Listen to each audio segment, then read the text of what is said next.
ಕರ್ನಾಟಕದ ಮಟ್ಟಿಗೆ most eligible bachelor ರಾಜಕಾರಣಿ ಅಂದ್ರೆ ಅದು ತೇಜಸ್ವಿ ಸೂರ್ಯ.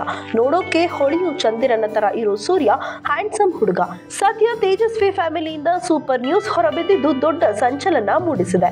ಬೆಂಗಳೂರು ದಕ್ಷಿಣ ಕ್ಷೇತ್ರದ ಸಂಸದ ತೇಜಸ್ವಿ ಸೂರ್ಯ ಗೃಹಸ್ಥಾಶ್ರಮಕ್ಕೆ ಕಾಲಿಡುತ್ತಿದ್ದಾರೆ. ಮುಂದಿನ ವರ್ಷ ಮಾರ್ಚ್ 4ರಂದು ಹಸೆಮಣೆಯನ್ನ ಏರಲಿದ್ದಾರೆ. ಈ ಬಗ್ಗೆ ಫ್ಯಾಮಿಲಿ ಕಡೆಯಿಂದಲೇ ಅಪ್ಡೇಟ್ ಸಿಕ್ಕಿದೆ.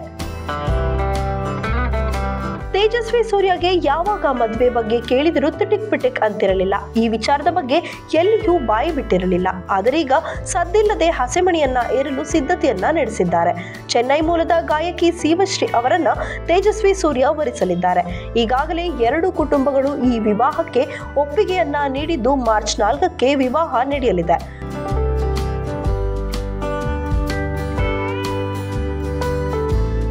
ಶಿವಶ್ರೀ ಮೂಲತಃ ಚೆನ್ನೈ ಅವರಾಗಿದ್ದು ಶಾಸ್ತ್ರೀಯ ಸಂಗೀತ ಗಾಯಕಿ, ಭರತನಾಟ್ಯ ಕಲಾವಿದೆ ಆಗಿದ್ದಾರೆ.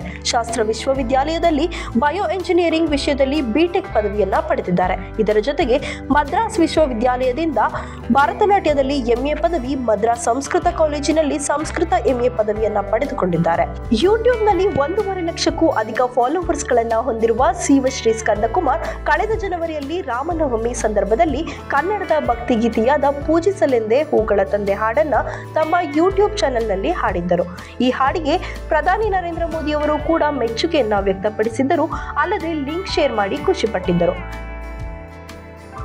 ಸದ್ಯ ತೇಜಸ್ವಿ ವಿವಾಹ ರಾಜ್ಯ ರಾಜಕೀಯದಲ್ಲಿ ದೊಡ್ಡ ಸದ್ದು ಮಾಡ್ತಿದ್ದು, ಯುವ ಬಿಜೆಪಿ ಸಂಸದ ಬ್ಯಾಚುಲರ್ ಲೈಫ್ಗೆ ಬಾಯ್ ಬಾಯ್ ಹೇಳಿ ಮದುವೆ ಅನ್ನೋ ಸಂಸಾರದ ಲೋಕದಲ್ಲಿ ಹೊಸ ಇನ್ನಿಂಗ್ಸ್ ಆರಂಭಿಸಲಿದ್ದಾರೆ.